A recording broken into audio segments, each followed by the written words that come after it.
वो एक अजीब सी रात थी, मुझे समझ नहीं आ रहा था मैं क्या करूं क्या न करूं। शादी की पहली रात थी और दुल्हन बनी बैठी मेरी बीवी ने कहा, खबरदार मुझे हाथ मत लगाना, मैं किसी और से मोहब्बत करती हूं। ये जबरदस्ती की शादी हुई है, और याद रखो तुम कुछ भी कर लो मेरी मोहब्बत ना हासिल कर पाओगे, न मैं तुम्हें चाहूंगी। इसकी आंखों में आंसू थे। मैं हैरान व परेशान पागलों की तरह इसे देखने लगा और सोचने लगा कि ये क्या हो गया है। जब कुछ समझ ना आया तो उठा और वजू किया और नमाज के लिए चला गई और अपने अल्लाह से ज़िक्र किया कि यार बे ये कैसा इम्तिहान है, मुआशरे का डर, खानदान वालों का डर। मैं एक मिडिल क्लास फैमिली से तल्लुक़ रखता हूँ, और ऐसी ऊंच नीच पर हमारे यहाँ इज्जत का जुलूस निकल जाता। मुख्तलिफ सोचें आ जा रही थीं कि अगर ये सबा घर गई और वापस ना आई तो मेरी इज्जत का क्या होगा। क्या पता ये अपने घर में ये ही ना कह दे कि ये नामर्द है, इससे शादी खत्म करवा दूं।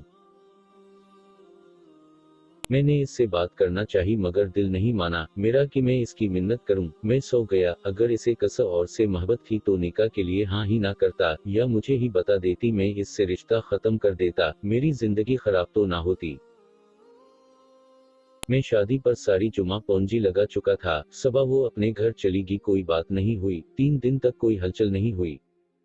3 दिन बाद इसकी अम्मी की कॉल आई, तो मैं लेने चला गया। मैंने वहां भी कोई बात नहीं की। वो रात को फोन पर किसी से बातें करता थी। मैंने पूछा तक नहीं। मैंने इस सारे वक्त में बस एक बार पूछा था कि तलाक चाहिए, इसने कहा नहीं। इसका फोन पर जो इश्क था, इसका मुझे कोई मतलब नहीं था। 7 माह ऐसे ही गुजर गए। एक दिन इसने पूछा, एक बात पूछूं? मैंने कहा पूछ लो। इसने कहा कि आपको मुझे देखकर तलब नहीं होती? मैंने कहा 25 साल कंट्रोल रखा, तो तुझे क्या लगता अब नहीं रख सकता? मगर आज बात कुछ और थी। मेरे दोस्त ने मुझसे कहा कि तुम्हारी बीवी किसी और मर्द के साथ किसी होटल में बैठी थी। मुझे आज इस पर गुस्सा आ रहा था। मैंने इसकी इज्जत रखा, इसने मेरी इज्जत ना रखी। अगर वीडियो अच्छी लगी है तो चैनल को सब्सक्राइब करो और वीडियो को लाइक करो। शुक्रिया।